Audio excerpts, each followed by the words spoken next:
Welcome, Gino. Really nice to see you. Thanks for coming up. I think we've got quite a surprise here for you today. I know this is out of your way and off your beaten track, but I know that your viewers are going to have a wonderful treat in store to see what we're going to show them today.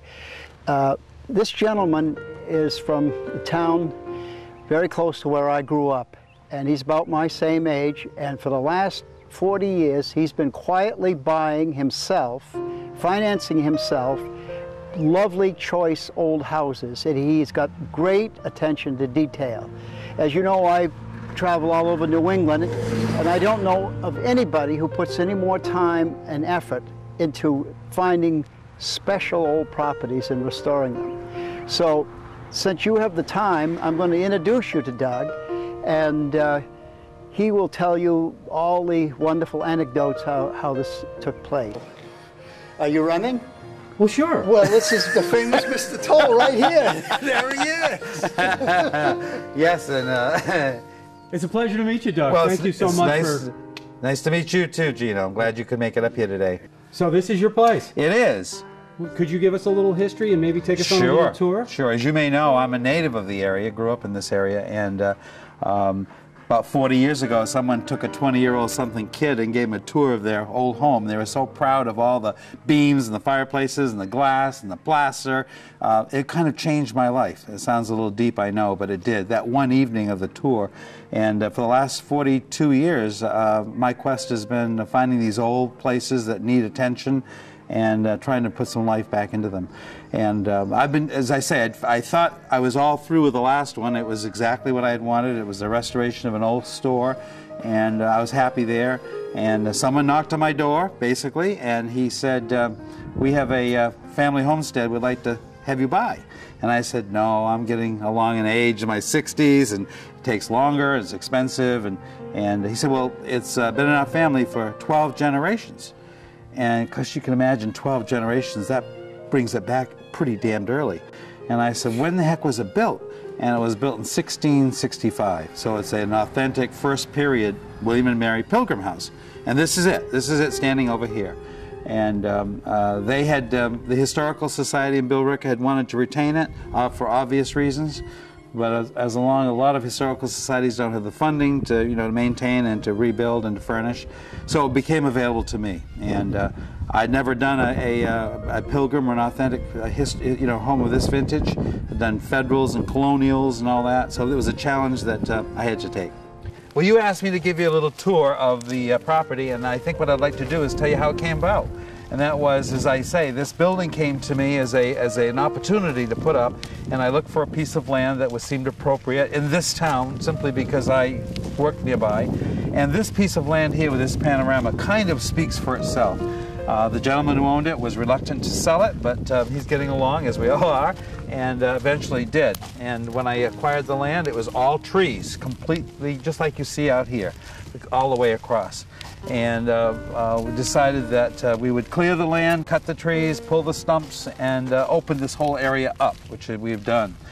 Then the next step was to consider, what are we going to do with the property? What was going to be the layout of the buildings? And a local person, Henry Page, who has helped me with every project, came along and had the idea of contouring the land so that we built this hill.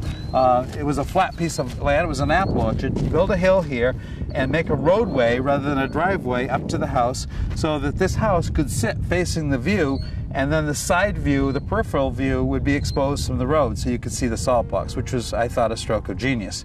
Because it was my money that was being spent to do this.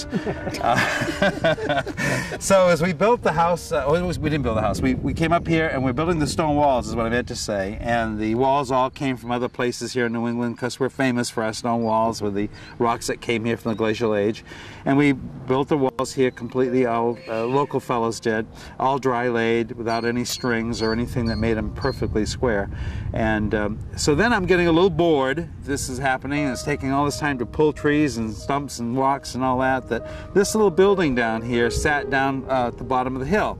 And it was really pretty in dilapidated shape, and I kind of wondered what it was. It had the look of a schoolhouse, but then again it had these big doors in the front, and it was listing, and the sills were rotting, and And I inquired of the people in town what it was, and they said it was a schoolhouse.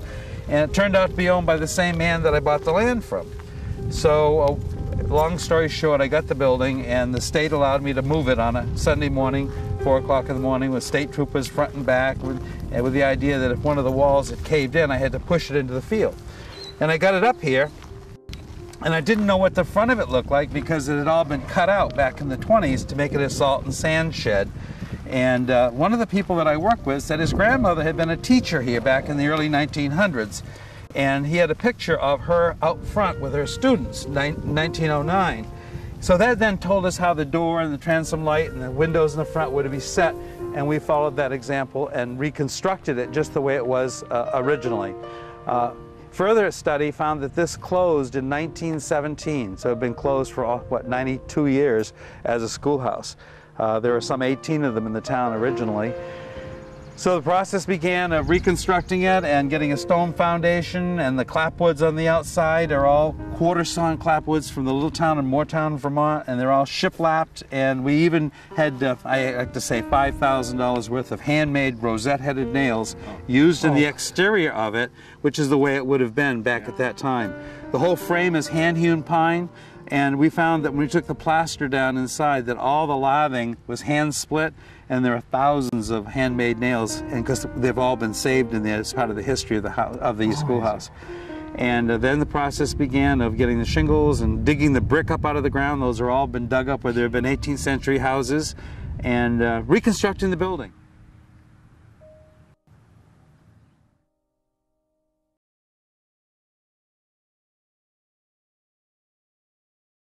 These are the rosette-headed nails here, blacksmith made.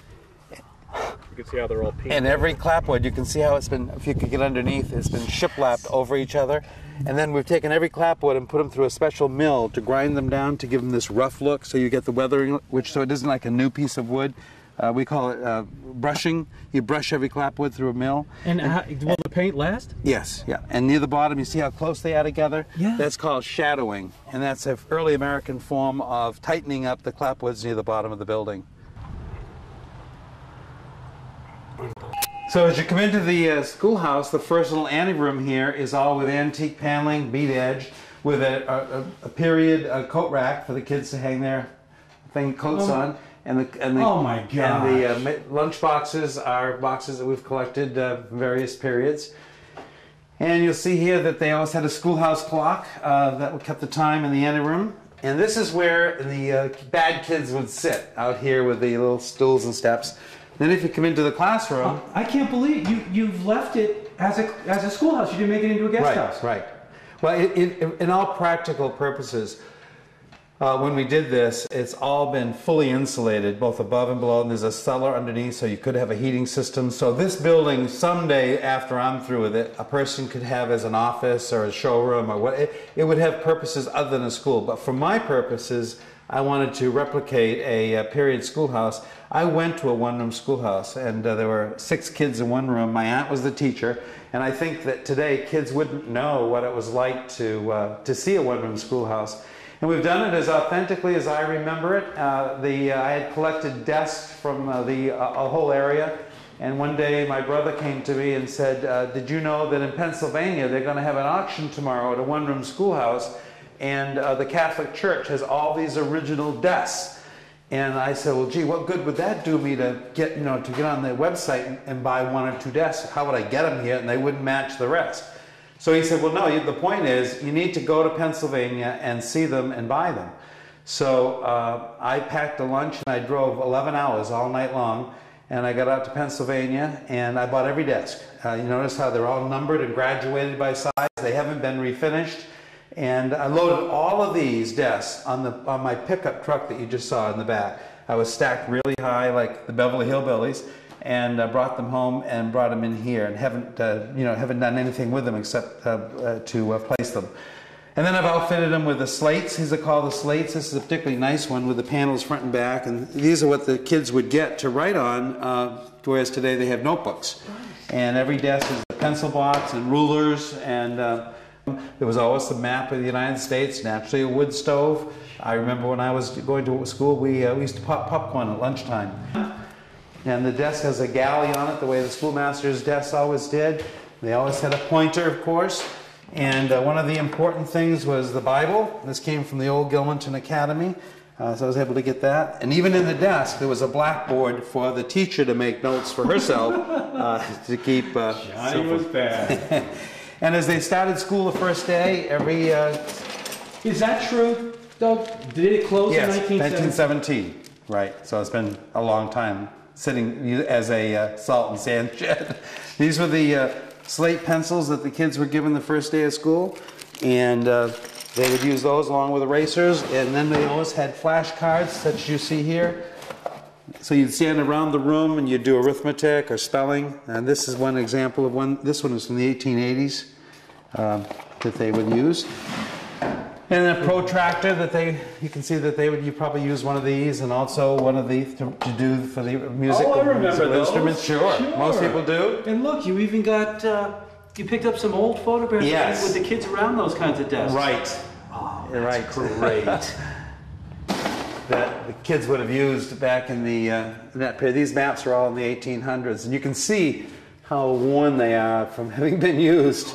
And they will pull down, but I put a note here because I leave this open for people to come in. And oh, you do? I do, and so I don't want them to pull it down because it can't retract. But the schoolhouse had electricity added. It wasn't electrified when it closed. I found these antique school lights, and I thought if kids were to come here for a little field day, they'd need electricity. And also left a room back here for a modern outhouse. So they won't use the one out back. There is one in the back. There was one in the back, yes.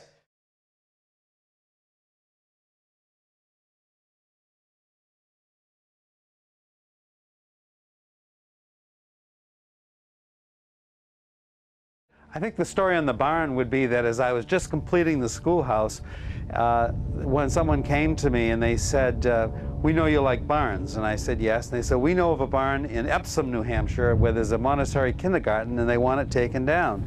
And for the cost of taking it down, you can have the building. So I went down and looked it over to make sure that there was a size that was commensurate with what I was looking for, to see if the timbers inside were sound and solid. I wanted to also be sure that they were hand-hewn. While there's nothing wrong with sawn timbers, I think the hand-hewn offers something above and beyond just a standard barn. And so I decided to take it down. We had the carpenters come down. Every single thing was numbered, all the posts and the rafters and the purlins. We saved all of the roof sheathing in this building up on the top. Normally we replaced the roof sheathing with new lumber. But in this case, we saved it because today you can put bitchethane on top and plywood and, of course, so forth. But the unusual thing about this barn, I think, is the fact that we made it the roadway contoured around it so that you could drive underneath the barn. Right. That necessitated having a plank flooring that you see here that we're walking on. All of the previous 8 or 9 barns that I've been involved in have been cemented so you can drive in. But this one here, we picked up planking from several different barns and brought them in and shored it up underneath, so it gave me an extra whole level. And a barn like this